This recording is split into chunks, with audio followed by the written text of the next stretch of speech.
שלום לכולם, לכבוד שבת קודש אני אלמד אתכם היום שיר אחד ממש פשוט עם אקורד אחד. שימו לב, אנחנו נשתמש ביד שמאל עם אצבע מספר ראשון, אצבע 2, אצבע שלישי, אוקיי?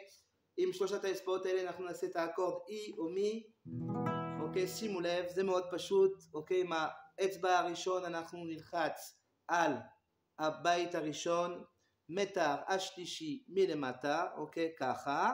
עם האצבע השנייה אנחנו נלחץ על הבית השני, מטר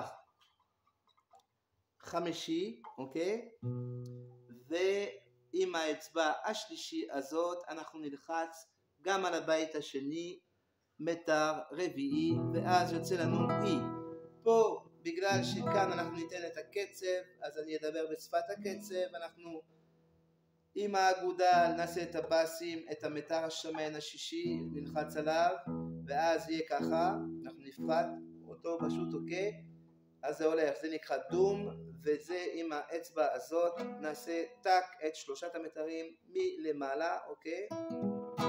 ככה, שימו לב, דום טק, טק דום, טק דום, טק, טק דום, טק דום, טק, טק דום, טק, וזה נותן לנו, שימו לב, די די די די די די די די די די